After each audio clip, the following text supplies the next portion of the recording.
With the first and goal, Kuhn gets the call. Pyle driving his way in for the touchdown.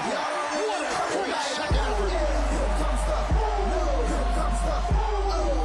the, y'all don't really want it like that. Here comes the, y'all don't really want it like that.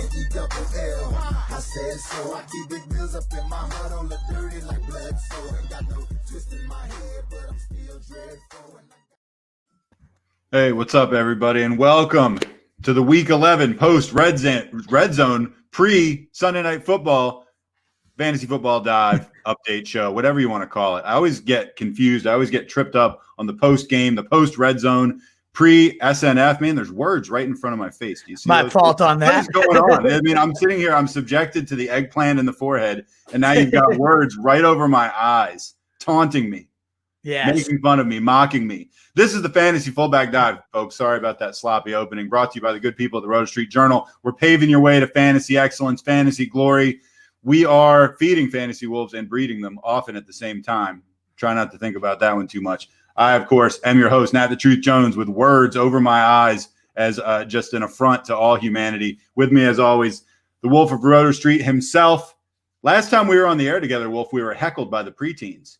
I know. We got attacked mercilessly. What the hell, man? I'm glad we're still standing. You were able to make it through to Thanksgiving. Your family was able to still look at you after we got our harassment and took our beating from the preteens. Sorry for that text. It's not on all of them. It was No. It's okay. I'm just trying to make it so I can make eye contact with myself. Yes.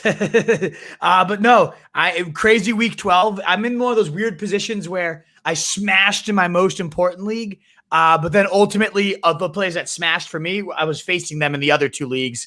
So I'm getting smashed in the other two, which is never a fun feeling, but at least I'm winning the most important, I guess, if there's a consolation. I don't know what you'd call that. No, I don't know what you would call it either. I lost my last 3 games. So this was and by a combined like 6 points. So I needed this one. I needed it bad. I am not winning, but I'm close. Listen, I'm just going to give you my scenario, and then we're going to get right into studs, because you know how we've talked a little bit about how not that many people have stepped up as studs last couple of weeks. We didn't have that problem this week. We definitely had some folks step up. The dud of the week is up at the top, so there's a pile of shit on my head right now. But that is premature. We're not there yet. But I will just tell you, I'm down 5 points. The other guy's got Devontae Adams about to go. That's obviously always a bit of a wild card. But listen to what I've got. Grab the ankles. So well, I don't know. I've got Mason Crosby, so don't count me out. I got Dallas Goedert. Don't count me out there either. And then I've got Allen Robinson, Chris Carson, and DK Metcalf. Oh, okay. And you're only facing Adams. I'm supposed to win this game. Yeah, you better. Those are famous last words in fantasy. Right. Absolutely. All right. Let's go into studs of the week. Earlier in the day, this guy right here at the bottom, I would have said he's our guy, definitely. He was just abusing the COVID-shorted Indianapolis Colts defense, just running over them in the first half. This is a guy who is usually a second half runner, as you know. He had like $140 and 3 touchdowns at halftime, ended up with 178 and 3 touchdowns, did not lean on him as much in the second half. Derrick Henry was an absolute monster today, even though he didn't do much in the second half. And yet I still don't think he's our stud of the week. No, he's not. And it's crazy how he looked like he was headed for more than 5 touchdowns today. Would have set NFL records, it seemed like, at one point. Conveniently was facing him in 2 out of 3 leagues. That's kind of how that goes when these guys blow up completely. But yeah, an absolute monster. It's November, late December, Derrick Henry. We've seen it happen. And this was the hardest game remaining on his schedule. The rest this was still in the hard category. This was supposed to be the bad game. Yes, exactly. This was supposed to be the dud. So holy shit, what's going to happen when this guy gets 3 straight bottom 5 matchups to end his season in the playoffs? He's going to carry people to titles. Congratulations if you own Derrick Henry. You're going to enjoy winning this season for sure. That would make me really happy. All right, let's go over to our second nominee, Tyreek Hill. Okay, after the first quarter, I believe he was 7 for 206 and 2 touchdowns. I think he had like 43 PPR points after the first quarter. In the first quarter. For the first quarter. I believe he finished in my league 12 for 261, 3 touchdowns, and in my league that was good for 60 points. Yeah. Ridiculous. It was all right. I mean, spoiler alert, he's the stud of the week, but we are still going to give some lip service to a couple more guys. But insane. Who came even close? I mean, Henry and Mahomes both had spectacular days. Mahomes went 452 and 3 touchdowns. I'm not sure what his final stat line. It was probably a little more than that. I think it was maybe in the 470 range, something like that. But he did have the 3 passing touchdowns to Tyreek. And I got to tell you, watching this guy work, I know I'm not telling you anything you don't know, but it's like when there's that 3rd and 7 at the end of the game, it's like, weren't you just sure he was going to make it? Oh, every time. It's literally automatic. Absolutely. Every single time. He's so mobile. He can throw against his body so well. I mean, he doesn't stare down his receivers, and he's got great receivers. It just seems like a sure thing. And when he doesn't succeed, it seems weird. I'm not giving him stud of the week, but I mean, the bar for this guy is so high. It's ridiculous. Unbelievable. And yeah, the only other two that even come close to these two guys, both on Thanksgiving, Antonio Gibson being one of them, 20 carries, 115, 3 scores, just the complete explosion. He's taking over this backfield, and it's great to see. It's like rookie season David Johnson. I remember that's what we lauded his upside to begin this year. Said, hey, who knows by the end of this stretch run if he took over what he could be. Rookie season David Johnson. Well, this is exactly what you'd get, over 30 fantasy points. Crazy totals for him, but not the only 30-pointer on Thanksgiving. Will Fuller also gets some of those honors, 171 yards, 2 scores on 6 catches. I went to Thanksgiving dinner at like 2:30, and Fuller had like 7 points in the first half. I was like, okay, I haven't died yet. I was facing Fuller and Henry in both of the leagues together. The teams had both those guys. I end Thanksgiving dinner, and I open up my app just to see 35 points from Will Fuller. Just what the hell? Where did it come from? That's what makes him a stud. That's what he is. When you said you opened up your app, I was positive you were going to say you opened up your ass. Yes, I do. Well, he certainly did that for me. He didn't need me to help him there at all. Here you go, Mr. Fuller. That eggplant that's planted squarely on my forehead was planted squarely between your cheeks. Yes, earlier. Unfortunately. Anyway, so Tyreek Hill is our stud of the week, no question about it. But in very good company. I mean, these were some really, really, really good performances. We also got some duds that we're going to throw out at you. Absolutely, not as I mean. Not getting the press that some of these other guys got, but man, some of these performances were pretty freaking awful. Our nominees for duds of the week. I know that we had a Thursday performance from Zeke Elliott that was pretty legendarily bad. I don't actually have his stat line in front of me, but I feel like he had like 21 yards and a fumble. It was absolutely atrocious. He went 10 carries, 32 yards. Absolutely pathetic. 2.4 fantasy points. So yes, that included a nice fumble to mix into that fantasy day. Just complete garbage. Awful performance. A week ruiner. And I had Gibson higher in my rankings, and then last minute was like, you know what? Zeke's safer. It's Zeke. We know so much more. So that was a dud call for anybody I told. I said everybody played Gibson other than one guy said, what about if it's over Zeke?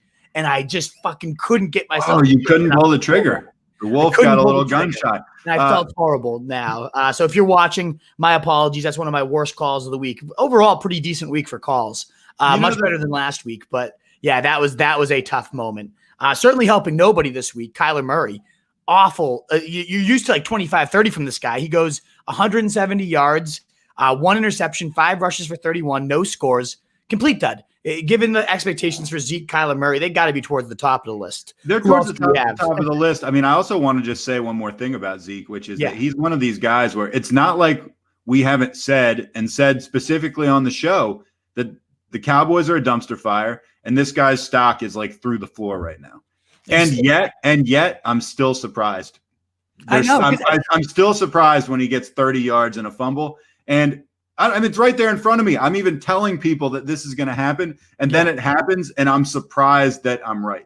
He fucking lured us back in. That motherfucker tricked us. The greatest devil, the greatest trick the devil ever played was convincing us Zeke Elliott was going to be okay in 2020. Motherfucker. Hey, we should do like a video clip of one of us looking at the wall and then dropping a cup, and it goes all the way down and smashes, and Zeke's name's on the bottom or something. Exactly. Anyway, Josh Jacobs, and I mean, really, this is more of a bigger umbrella that is the Vegas Raiders offense, but Josh Jacobs himself, just had an absolutely atrocious game. He had 27 yards rushing, and he also had a fumble. He didn't want to be left out in the Zeke gang or whatever. Anyway, he was awful, but I mean, he was in good company because if you started any of the, Waller, Jacobs, Carr, you were feeling it.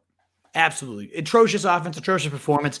Made even better that my opponent recently traded Tyreek Hill to acquire Josh Jacobs. just made that all the much better to just sit here and relax. I would have been facing Mahomes and Tyreek Hill, and I scored like 170. So my team blew up, but had I had to face both those guys, would have been night, game over, and I would have been, squirming over here. But instead, shitty ass Josh Jacobs. Glad he was the dud of the week. Dalvin Cook, though, I mean, obviously wasn't just like is relatively bad as some of these other stats, but to be the locked in number one, no brainer, 9,500 on DraftKings, everybody needs to get this guy in your lineups. To face Carolina, the worst run D in the league, 61 yards, 4 catches, 21 yards, a fumble, a scare injury, give everybody a heart attack. Just relatively to the expectations of what he's been doing, he's got to be close to the worst performance of the week. But there were a couple of goose eggs now. There's a couple more guys that I would put in that category. Jonnu Smith had 0 points. Now, keep in mind, this is in the context of the Titans blowing up for 45. So it wasn't like this was a defensive struggle. There were plenty of points to go around. And in fact, Derrick Henry and A.J. Brown and Ryan Tannehill had big fantasy games. And then there's Darius Slayton, 0 catches, 2 targets.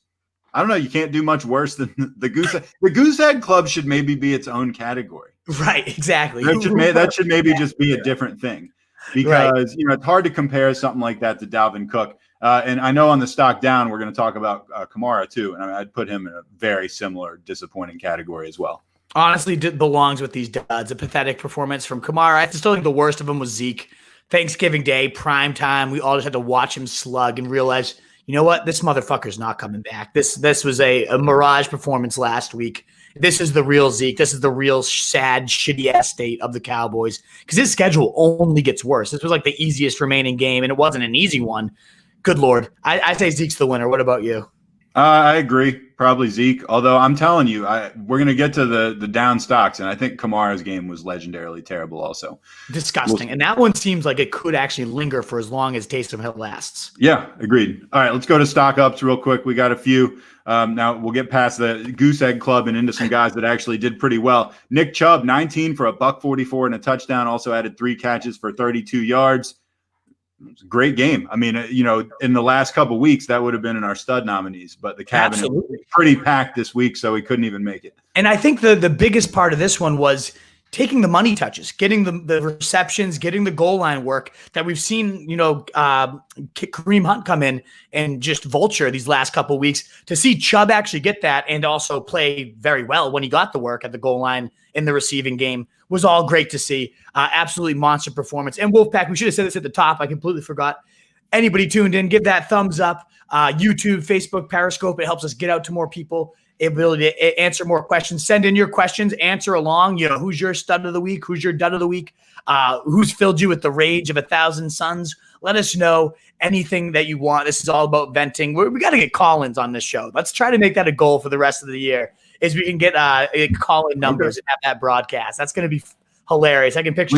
We can't do it on Wednesday at like 1 p.m. No, certainly not. Flooded with 14-year-olds with nothing better to do. Absolutely. I thought this was definitely a stud up. Is not stud up, but a stock up. Kenyon Drake, the 22 carries. He seems to. I don't know the exact snap counts as of this writing. I usually go to PFF after the games and check those out. But it seemed to me like he was on the field far more than Chase Edmonds. A few 2-minute drills and things like that. Edmonds took the majority, but the goal line work with Kyler's shoulder a little bit dinged up, it seemed like they wanted to run him less, particularly when things got in tight, and they just let Drake kind of clean up those touchdowns that have been missing all year. You don't know if that continues, if the shoulder's not as dinged up, but man, seeing him get that goal line work, convert those 2 scores, and against a pretty decent Pats defense has to have you feeling good about Kenyon Drake moving forward. Can you believe that the Pats won that game?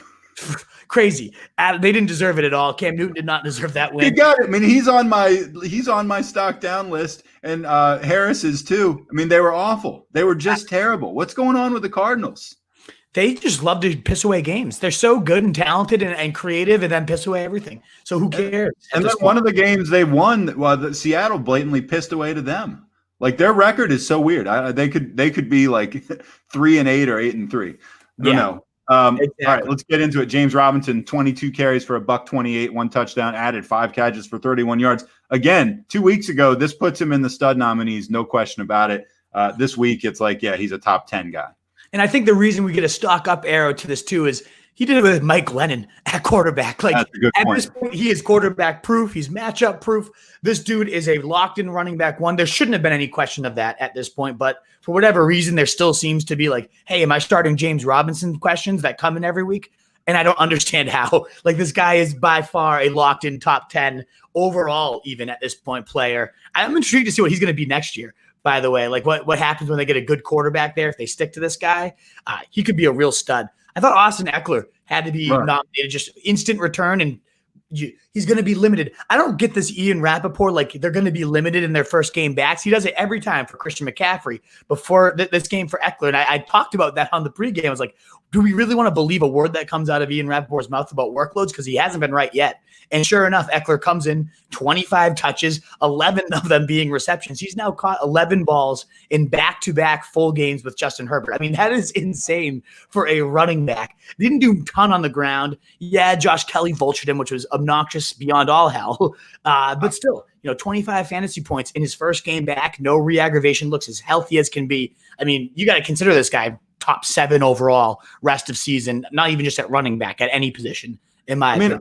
I first of all, I agree with you. Second of all, getting back on the, coming back in a limited or gentle capacity or whatever, the only way I can see that making sense is if it's like a cardio issue, like can't go the full 60 minutes or however long you need him to go for. But I mean, if it's like an ankle, if you're willing to get out there and play and you're willing to play this guy, what's the difference between playing him 30 snaps and 45? Like, exactly. He's going to get hurt. If it was a huge risk for exactly. If it was a huge risk for re-aggravation, anything of that nature, you can't imagine the team would be rolling him out, especially in what's looking like a lost season at this point. So yeah, I don't ever understand those worries. Devontae Parker too, right back to the bath of targets. Fitzmagic, just a 14 target game. You love the bath of targets. Just was that a target? Was that a target bath callback? Dunking him in the holy water of baths. It was Ryan Fitzmagic, his pastor. That's great. Yeah. Don't you love Fitzmagic? And it's like I like Tua. I want him to do well and everything, but it's like I don't want it to come at Fitzmagic's expense. I love that guy. Yes, exactly. I wish Fitzmagic was somewhere else slinging it if he wasn't going to be doing it there. But yeah, 8 catches, 119 yards. Just great to see. It's looking like Fitzmagic might be the quarterback for the next couple games. They're saying Tua's injury could linger. I'd love that for Devontae Parker. I think it gives them a better chance to win. I really do. Absolutely. Did you see Deebo Samuel's final stat line, dude? 11 for $134, but I'm seeing that he got 13 targets. I didn't realize that. Insane. Just right back into the game, similar to like Eckler. You see the guy come back in and you see the same exact player that's why you've been waiting on this guy all year. 13 targets, the focal point of the offense. And this was against the toughest secondary, the hardest matchup for wide receivers. For him to go to, 24 PPR fantasy points in his first game back. The schedule only softens up from here. I just am intrigued to see what happens when we finally see Deebo and Brandon Ayuk on the field at the same time, because we literally have not had a game with those two together. I can't wait. It's going to be a glorious thing, in my opinion. And what about the guy that we love to shit on, Jarvis fucking Landry? It was tough to shit too much on him today. He went 8 for 11, 143 yards, and he had a touchdown. And again, I've said this like 4 times. This would have easily put him in the stud nomination group in another week. But this week, no, couldn't even get in there. So, great game from Landry. Can't really say much. Chubb had a great game too. I think the Browns are like a quiet, 8-4, something like that. They got a good run game, a good defense. Like they could get it together, but finally, with getting the absolute shit kicked out of them by like a couple good teams. Exactly. I mean, really genuine. I don't think they're. I don't buy them. I don't think they're for real, to be honest. But didn't they beat the Texans like 7-6 or something? Yeah, just hideous. Yeah, I don't think they're 10-6 or something. Anyway, all right, let's move on to stock down, because I know we actually have a decent mailbag already going on. So those are some guys you might want to look at. The entire Vegas offense, I alluded to this. They were just terrible. I believe the final score in that Falcons game was 43-6. Waller, great tight end, alleged second or third best tight end, 4 catches for 23 yards. Stinker. Useless. Jacobs, we already talked about him in the duds category, 27 yards and a fumble. Terrible. Carr, 215 yards through the air and a pick, no touchdowns. These are all guys that are consistent starters, and some of them even borderline stars in fantasy. They were all terrible. Absolutely. And in the worst Like the easiest spot for you to do well is against Atlanta. Everybody. With no Julio. No Julio. No, exactly. Everybody. Exactly. You should have the ball all day because you have nothing to worry about on defense, and they just lay a complete egg. How do you play Kansas City as tough as they do and then lay this type of egg against a bad Falcons team? Just not a good look for anybody. If you cannot get it done against Atlanta, you can't get it done against anybody. You truly cannot. It means you can lose to anyone. It means you're legitimately vulnerable to any team. I agree with you. Absolutely. Damian Harris has to be a stock down. Like, saw the work. I mean, Sony Michel was activated. It didn't even touch the field. So mild positive there, I guess, except for the fact that James White vultured 2 fucking touchdowns. Like, you thought that Rex Burkhead being gone. I thought for sure. This is why I gave him a big stock up a couple weeks ago. Burkhead, the main goal line guy, being gone. Harris certainly is going to have his touchdown equity go up, right? Nope. Instead, we're going to give all the goal line stuff, these trick little dinks and dunks to freaking James White. Awful, discouraging. I know you wanted to put this guy in the duds, and honestly, he belonged there. But just before we get to this guy, Harris had that sort of stat line. Cam Newton threw for 80 yards and 2 picks. And I mean, if you saw him play, he looked like the type of guy that threw for 80 yards and 2 picks. Tunes posted on his Facebook page, I saw like at some point during the game, just Cam Newton sucks. Like he put that out there like for the world to see. That's how bad this guy looked. And they won. It doesn't make any sense, but that's a great point. That too, like that touchdown equity that we hoped was going to be just his goal line work all the way. In this type of shitty offense, it just goes down that much more. It was hideous. It was painful to watch. All right. So the guy you just put up there, Alvin Kamara, 11 rushes, 54 yards, 1 catch for -2 yards. Before you get mad about the 1 catch for -2, that's more PPR points than he had in the receiving game last week when he went 0 for 0. So in this guy had never not caught a pass in his NFL career. The last 2 games, he has 1 catch for -2 yards combined. That's noteworthy. Yeah, absolutely. And what's the difference? Oh, wait, we have Taysom Hill at quarterback. The whole offense is completely different. And you'd think they might tailor it, dink and dunk. And then you'd hope like, okay, this is the first time in his career he had 0 catches. Maybe they work that into the game plan a little more, get him more involved. Like, nope. Maybe they do, but they won 31-3. And by the way, we haven't even mentioned the fact that Denver played practice squad wide receiver at quarterback today. That was disgusting. I mean, I can't believe we haven't mentioned this. I know it didn't have too much in the way of fantasy implications, but did you watch any of the snaps of that game? It was spectacular. How could that have been an NFL player? You know what I mean? It was just so sad, like how lost that guy was. And who can blame him? Supposedly they wanted to put a coach out there, like an offensive supervisor or something. They thought he'd have a better handle of the offense. They were going to put him out there. It was nuts. I've never seen anything like that. It's like one time when I was watching baseball as a kid, and Jose Canseco came out and pitched, and just like for fun, and he like tore his rotator cuff or something like that. It reminded me a little of that. So when you look at Kamara's stat line, it's like, oh, they got to fix it. Well, it's like actually Hill's been the quarterback for 2 games, and they have won huge today. Yeah. Granted, it was against like a middle school quarterback, and they won last week. So they're probably really not looking to change anything. They're probably just in a holding pattern until Breeze comes back, right? Absolutely. Yeah, it's disgusting. It's horrible. It's scary. And what if, like, because Taysom's playing so well and the team's rallying around him, what if they don't go back to Breeze at least until the playoffs? Like, this could tank Kamara the rest of the season. This is definitely terrifying. And his schedule is not easy. Remember, we talked about like the strength of schedule way back a few weeks ago. He was top 5 in terms of hardest schedules the rest of the year. Oh, yeah. We're like, okay, Kamara can get over it because he'll catch so many balls. He's so versatile. No, this is bad. The toughest rushing schedule for a guy that's not even going to be used that heavily. And Latavius Murray had a huge game. Final stat line, like 126 or something crazy. 126, 2 touchdowns. And I'm going to jump the gun a little bit here because I can see the comments on my right. Craig Sarno just said Kamara only has 1 more catch in the last 2 weeks than I do. That's true, Craig, but you have 2 more yards than him. Exactly. You've been 2 more yards. You've outgained him in the receiving game, Craig. So true. So freaking pathetic. Absolutely. You pointed this one out, right? Brown disappeared, 2 catches, 11 yards. Fuck that guy. On the other side of that, Chris Godwin, a really reliable receiver. Yeah. He's just there for everything. But anyway, I know we're talking about Brown. We were looking for another down. 2 catches, 11 yards. Real disappointment.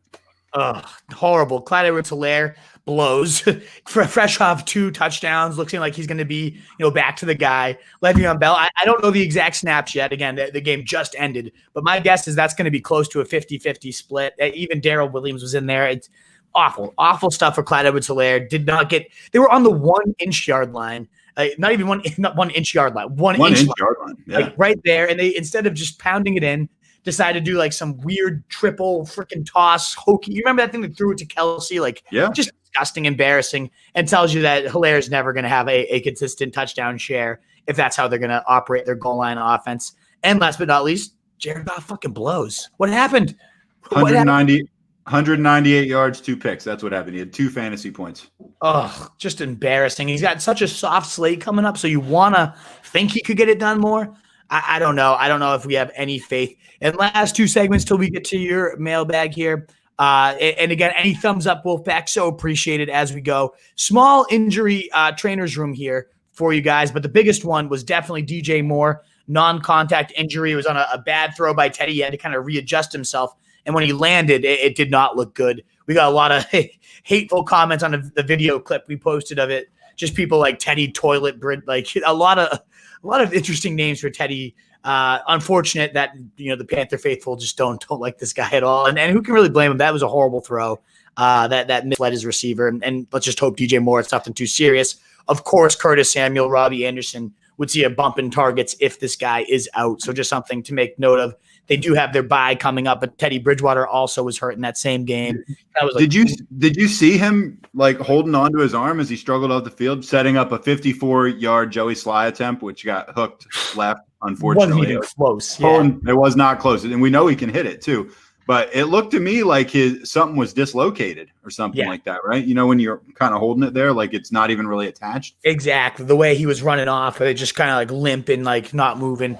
That looked horrible. But they do have, again, a bye week here, so he could get healthy. At this point, it's I think there's better options every week than Teddy Bridgewater. I know we wanted him to be better than he is. The offense is as creative as we expected. He just does not have the talent to match up with the ceiling that this offense could possess. We did see Dalvin Cook get forced into the blue tent, but he did return to the game to just be ineffective the rest of the time. I love the concept of forcing someone into the blue tent. Yeah, forced. Get in there. You get in there, man. Get your ass in that blue tent. All right. And then you just see all this flailing around, the blue tent being knocked off its little poles and stuff. Anyway. It was I feel like he's had kind of it seems like it's in.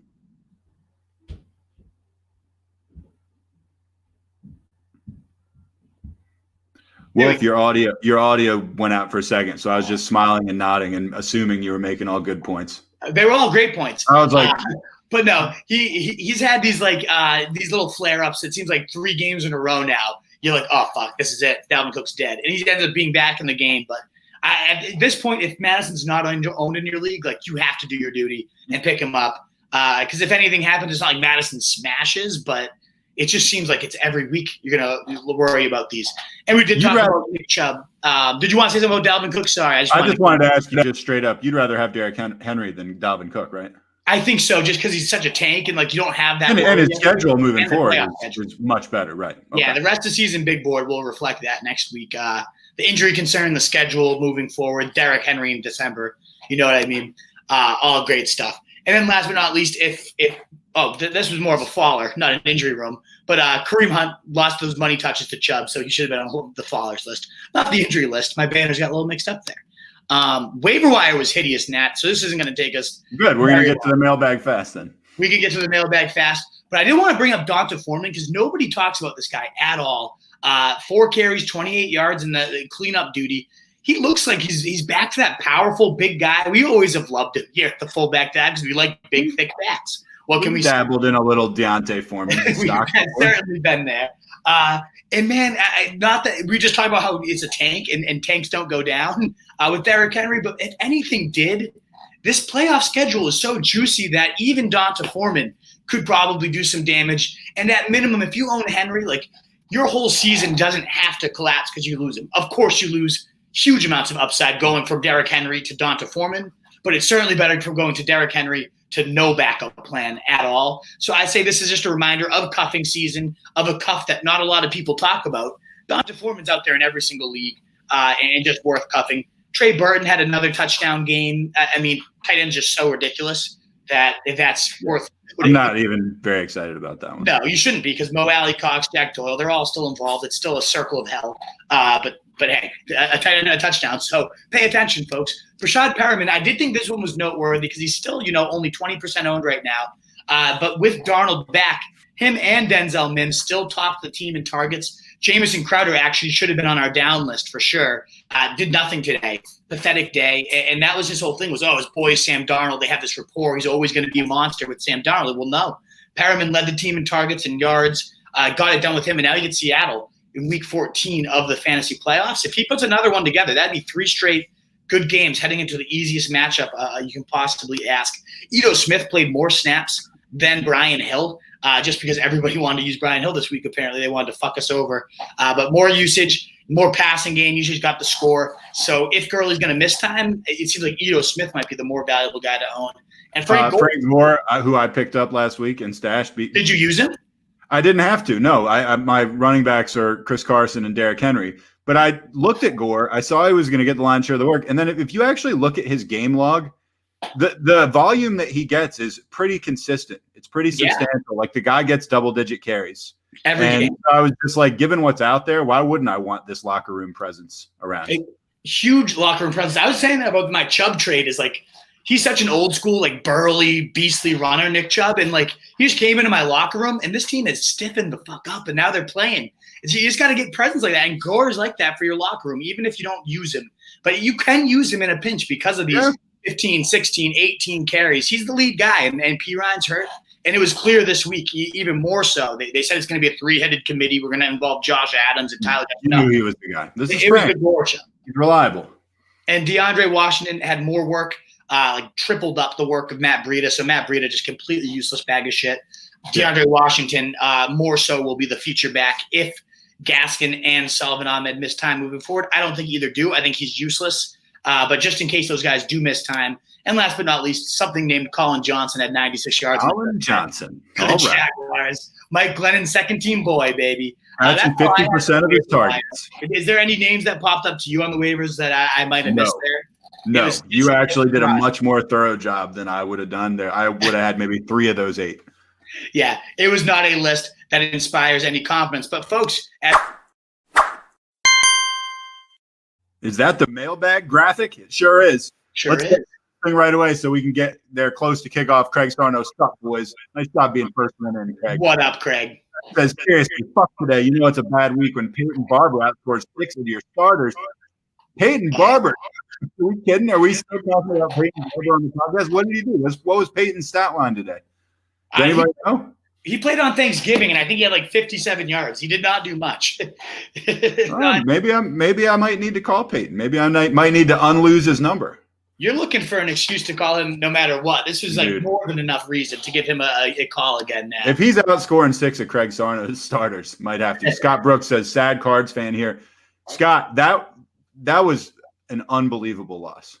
And guess what, Scott? This is a happy Pats fan here, baby. Sorry, Scott. Blew it, Scott. And the Pats now have some playoff life still. They're 5-6. Holy shit. If the division was as bad as we thought the division would be, they'd be like right in the mix. They'd be leading the NFC East outright right now. Right. Oh, God. By the way, the Lions would be leading the NFC East. That's embarrassing. Yeah, it's insane. Seamus J. Timberlake, one of our favorite fans, occasional RSJ contributor. Maybe my worst day ever in fantasy, focusing my energy to the Packers. Go, Pack, go. Hashtag Aaron is sexy. Heart, eyes, emoji, fire. I can't argue with anything in any of these sentences. I'll take your word for the bad day in fantasy. I'm sorry to hear that, Seamus. But yeah, he focus on the Packers. It was bad all-around day for Seamus. But, folks, if you don't mind, as we roll through this mailbag, thumbs up button, Facebook, YouTube, Periscope. It would mean the world, get us out to more people. So at least consider us giving us that thumbs up button or sharing us so we can get more questions in here, more interaction, and more Wolfpack fun. Ilias Giftopoulos says, hi, should I start Aaron Jones, Allen Robinson, or Tyler Lockett at the flex? What do you think? Go with Aaron Jones there, right? Like I love Lockett, and Robinson's not on that radar for me with these guys, with Trubisky, with Jair Alexander, Ilias. I like all good options, but I prefer Aaron Jones and then Lockett. That's my take. Okay. Craig Sarno, Hill easily, triple eggplant. Yup. Start of the week, and he won it for sure. Triple eggplant's well-deserved. Ilias asks again, I'm down 4. He has Sanders left, but I still have my flex spot. So you're trying to make up Sanders plus 4 with whoever you pick there. Yeah, it's hard to disagree with the Wolf on that. Jones has been a little bit iffy in some situations, but I think you got to go with Jones. I agree with the Wolf. Yeah, you got to go. Could you get burned? Sure.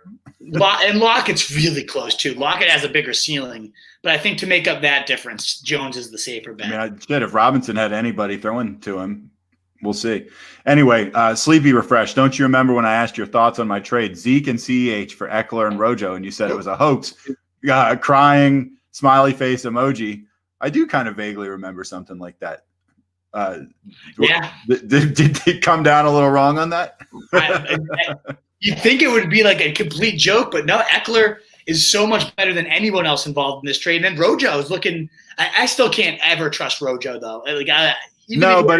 But Sleepy makes a good point. He does make a good point, yes. If I could accept that trade in hindsight, I would never want to have called it a hoax either. I think I was a little aggressive in my targeting of them. He had probably had a couple. Speaking of which, I'm drinking a really good local beer. It's Big Cranky. Have you ever had them? Oh, yeah, Stony Creek. Stony Creek beer. It's a 9.5% double IPA. It's got I've been to that punch. brewery out in Connecticut. Yeah.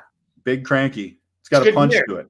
Yeah, I've had that one before. I love that one. I've been, like I said, been to the brewery itself. It's good stuff. Oh, it's good. Mitch, they probably add a couple extra % alcohol when you're at the brewery. Yeah. Mitch Chavez, go Chiefs, up $150 to 100 right now with Aaron Jones and Lockett still to play. Yeah, you look good. You're in good shape, but yeah, those are two guys that are you never know what they're going to do to you. Kyle Tuneberg was projected to lose by 33 this morning, now projected to win by 10. What a day. Yeah, it can swing fast in fantasy. I had a buddy that was projected to win by 13 going into the 4 o'clock games, and after the first quarter, because he was going against Tyreek Hill, he was projected to lose by like 40. Crazy. Yeah, and that same buddy, he has Will Fuller, and so he sent a kind of snarky message on Thanksgiving to a group text with the guy I was going against, and I was on it too. He said, "Happy Thanksgiving from me and Will Fuller to you." And then he went against Tyreek Hill and just got it crammed up his ass backwards. Yeah, I'm sure they get it right back. Will Fuller's 36-point performance seemed quite quaint compared to the 60 that Tyreek rammed up there. Yeah, I raise you your 36 and give you 60. Like, good Lord. Right. Craig Sarno, good seeing you again, Tunes. Nice. The friends in the chat, I like it. Love it. Mitch Chavez, do I flex Lockett or Carson tomorrow night? I prefer Lockett just slightly, unless you just need like the 15 points, because Carson's going to get you a touchdown, 70, 80 yards. But Lockett just like could get you the 10, 12 catches, 153. I think with Slay probably playing DK, I'm going to go for Lockett. Okay. So yeah, I'm going Lockett there. It's close though. Kyle Tuneberg, I have Tyreek and Gibson in one league. That alone won my game. Yeah, that'll put you at 100, like right there. 100, exactly. That's literally 100 points right there. Right. Mike Clay, what a beautiful Sunday, boys. Yeah, Mike, it was okay. Absolutely. Everything fell into place that I needed to fall into place. That's because you're a good comes together, Mike. You got Love good it. fantasy karma. You support the right shows, brother. That's what I like to hear. Bill, with all the kids doing homeschool nowadays, I've heard whispers that The Wolf and the Truth are going to do a children's show soon. Any substance to these rumors? Bill, I would love it if you would speak that into existence. Yes. You just kind of spread it around. Just be, when you're in line at the supermarket, if you're at your kid's soccer game or whatever, just kind of mention to the person next to him, hey, have you heard these rumors about Wolf and the Truth? Both educators. What would it even be called? Wolf and Truth's Funhouse? Hey, kids, come on in. Right. We want to make it as creepy as possible. Yeah. So parents will send their kids there. No, parents, no need to even stay in the room. Just drop the kids off. Just go run some errands. Yes. Yes, Billy Jigs. That's Bill, there's tons of truth to those, but it'll be even more true if you talk us up. Exactly. Kyle Tuneberg, Latavius Murray, what the fuck, outscoring Kamara by like 19. Did Cook come back after the injury? He did. He wasn't great though. Yeah, he was in our Murray, yeah, I know you asked about. I think I laughed at Tunes when he goes, "Should I consider Latavius Murray today?" I was like, "A backup? Come on." You were like, "That's a hoax." I gave Tunes a scoffy laugh, and Sorry about that one, Kyle Tunes. Yeah, I almost texted a friend of mine that I saw was starting T. Higgins and was just like, "Don't do that. That's crazy." Like my buddy the Wolf said, "Don't, no Bengals," and then he had 15 PPR points. I didn't send the text, but it was just because I was lazy, not because I thought better of it. Mitch Chavez, I would never trade Hill straight for Jacobs. That's crazy. Yeah, it was a horrible trade. Granted, it did happen. The guy, he capitalized on a couple bad games in a row from Tyreek. Tyreek lately has been just completely nuclear. But he remember early on the season, it was kind of you'd have 6 catches for 80 yards. It wasn't this crazy Tyreek Hill. And now we knew it was coming. We knew it was coming. You had to know it was coming. We always knew it was coming. Capitalized on a huge Jacobs 2 touchdown day and sent it going then. It was a smart play by that owner, no doubt about it. Austin Forrester, Diggs and Thomas, way to go tonight, asshats. Still got DK to go. Opponent got Russ Wilson, Devontae Adams, and Gus Edwards. I'm up 73. Think I take the W. So you're up 73. You got DK. You're going against Wilson, Adams, and Edwards. Yeah, I think you'll get the W, but it's not impossible. You can lose. You're in good shape, Austin. But yeah, Adams can go for 40 at any day. I think Gus might not even play given where that game's headed. Yeah. I think you're in pretty good shape, but because it's tough for Russ to go completely berserk and DK not to have anything. You'd think at least. It has happened. Remember that game Lockett had 203 touchdowns and DK had 2 for 20 or something? Right, exactly. And it could happen. TS, is Kamara a sit going forward? Ugh. It's not a crazy question. I don't think he's a sit. But again, I'm still shocked when Zeke does bad too. So maybe if I was seeing actually what was in front of me, maybe I'd be considering it a little more. Right. If it's Gibson, if we're getting one of those questions where it's it's not longer, I can just be no, automatically Zeke, automatically Kamara. There are certainly next week he'll probably be RB 15. There's some teams that have gotten questions that have top 10 running backs, 3 of them. So most lineups he's still going to be going in there, but. Yeah, it should be only one more game of Taysom Hill, we think. But, yeah, who knows if he keeps rolling like this with the wins. You can't set him against Atlanta, though, next week. I don't think so. No. Debo might be who we were all hoping for and a safe start. Yeah. Looks sure like it, right? Not even a week to get the rust off. Just right back in and breaking tackles, looking like a stud, looking like the number one option. I think for sure, yeah. Mitch Chavez, my studs are H. Not sure what that means, but nice. All right. I hear you, Mitch. Sarah Riley. Good to hear from Sarah. Once a show. She's always good for it. Had a great start. Gibson, Mahomes, Chubb, and Jefferson. All great plays. Only dud was Thomas, who I played over both Robbie Anderson and Robert Woods. 99% of winning. I like those odds, Sarah. Thanks for sharing. Take that on down, Sarah. Well done. Inceptivus one. I need Russ and Tanyan to get 30. Is it possible? It's absolutely possible. Sure, absolutely. I think Tanyan's in a really good matchup tonight. I certainly need him to go crazy too. But yeah, let's get it Inceptivus. I hope so. Mitch Chavez, Mahomes, and Gibson. Those are your studs? Studs. Beyond studs. Kyle, Tunaberg, CEH, and Herbert are my duds. My studs, A.J. Brown, Eckler, Parker, and the surprise is Duke. I did have A.J. Brown on my initial stock up / studs list, but the competition was so fierce we actually had to take him off. He got one of his touchdowns on a kind of line drive, almost onside attempt that he just ran in. Yeah, he did a great job. Mitch Chavez. Kyle, thanks for sharing your personal studs there. They absolutely came through. And a lot of them you didn't even expect, which is amazing. No more A.J. Brown. I feel Murray's shoulder is still not right. They weren't nearly as aggressive with him as they usually are. For a second, I thought he meant Latavius Murray. I was like, oh, I didn't even know he had shoulder issues. And then I realized he's talking about Kyler. You might be right. That's about as bad as I've seen out of him, at least this year. Absolutely. And he gets the Rams next week, too. Not an easy get-right spot by any means. So it's hard to ever bench Kyler Murray this year, but that did not look like the same air raid gunslung, sling it on around the place, moving at the ridiculous pace. It was not the same offense that we've been accustomed to this year. Witten 21, help me out, guys. Fighting for the win, PPR flex, A-Rob or Benny Snell? Thanks. I mean, I still don't think that game's going to happen, so I'm going to bench A-Rob all the way, man. Yeah, I do too.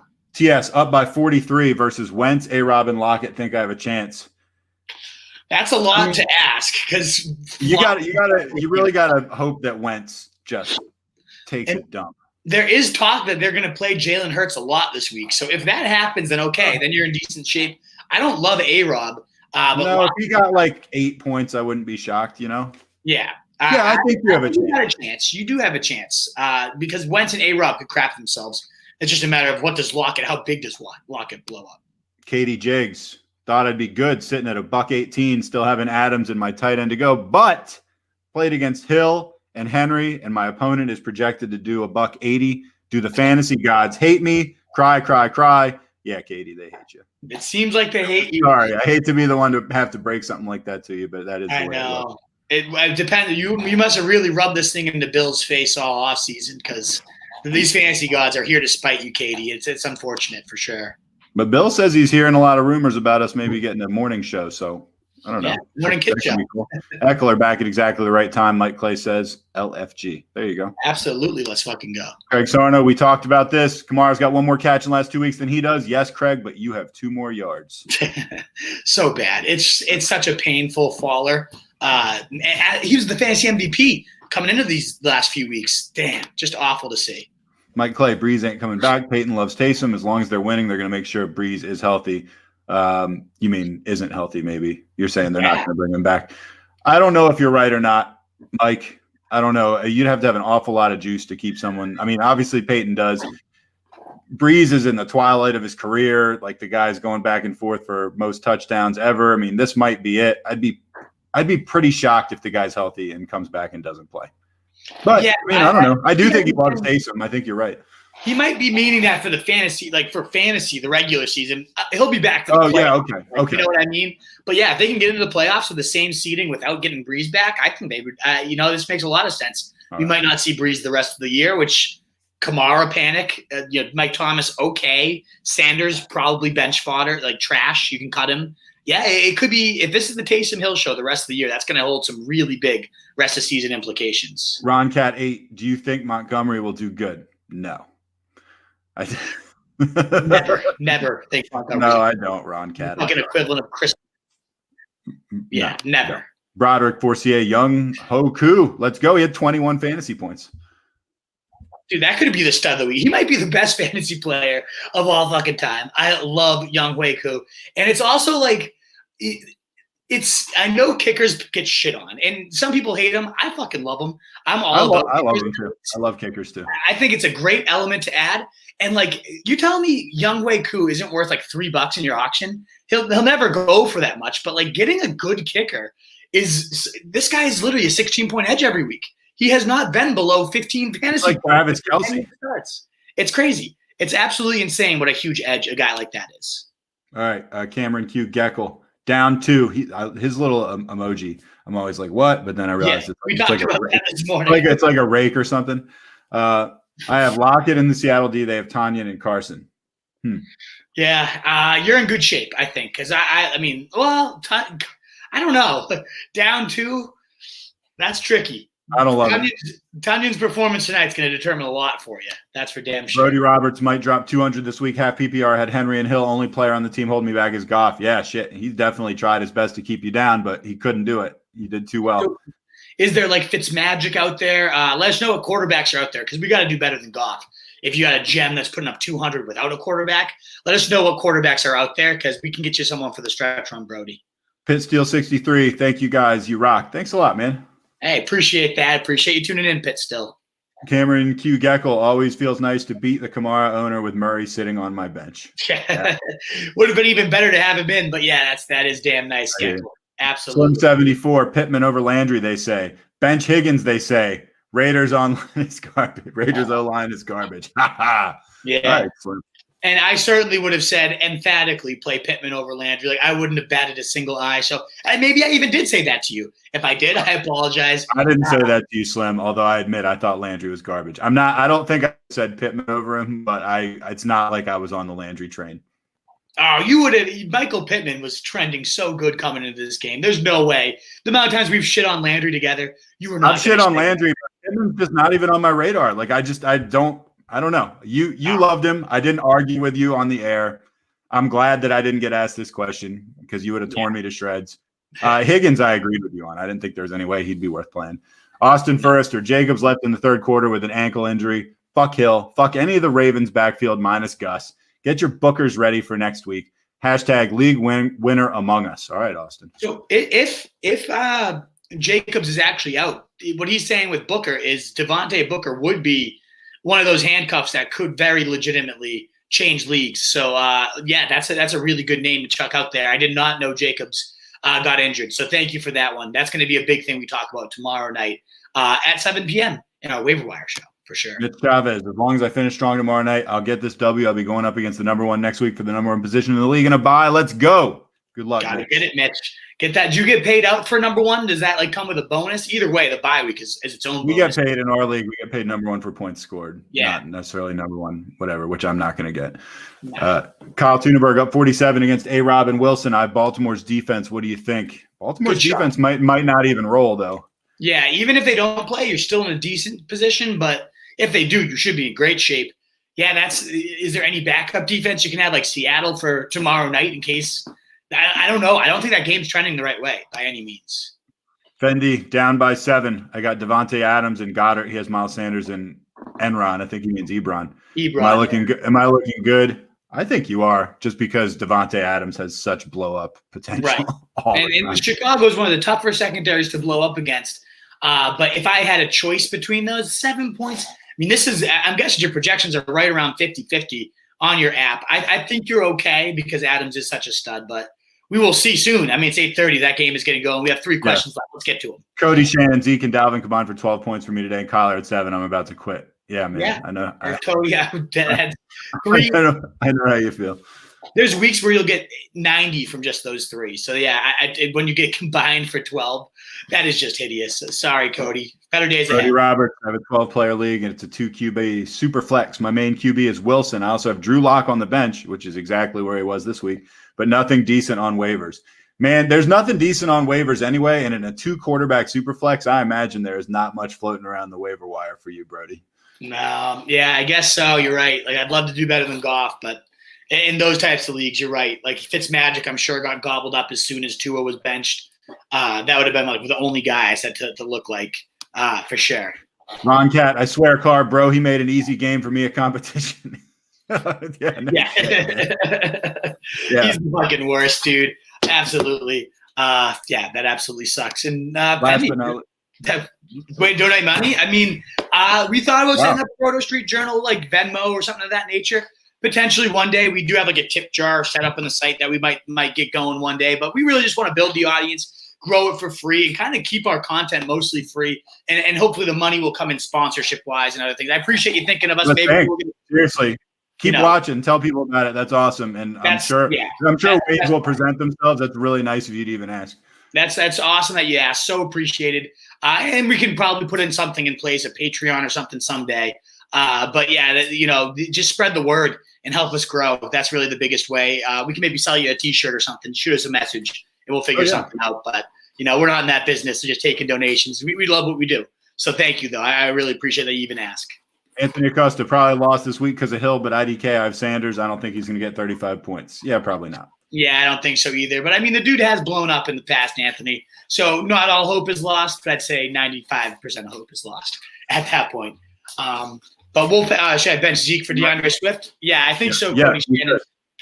Especially with the coaching changes. Darrell Beverill is a workhorse guy, so I'm hoping that will, move forward the right way for DeAndre Swift. And all right, I will definitely let you know, Fendi. Absolutely. Appreciate you asking. I'm glad, more than anything, I'm just glad to know we helped you. That's great. Maybe a testimonial or something. That's if you end up winning your league, we want to get a league winners page, with pictures and stuff like that, or your team logo or something. So we hope that we help you that much. Yeah, but thanks. Exactly. We'll definitely let you know if we set something up. I promise. Thank you, and good to hear, Anthony. Get that W. Second place is fine, but we got to get that win. Let's get out of here so we can get the kickoff. I know we're probably at least 10 minutes late for that. Yeah, I think we've been kickoff, but we can catch the most of this game. Back, thank you so much. You can find all our stuff at rotostreetjournal.com. Breed and Feed Fantasy Wolves. We have the social medias for all of them: Facebook, Instagram. YouTube, as a lot of you guys obviously know because you're commenting it on there. But if you subscribe, hit that bell so you know when we're going live, and you can always get your questions answered. We do it, 5 days a week. I'll post a new league, schedule for coming up next week when you can catch us. But Wolfpack, you guys are so great. Thank you so much. You can find, again, all our stuff, roaststreetjournal.com or on the app Roto Street Journal iOS app. Awesome. Devontae Adams touchdown for Fendi, by the way. Let's go. There you go. Let's go catch this game, Truth. Thank you guys so much. I'll see you tomorrow live for your week 12. Holy shit. Week 12 waiver wire, injuries, all that stuff tomorrow night. See you guys. Go ahead.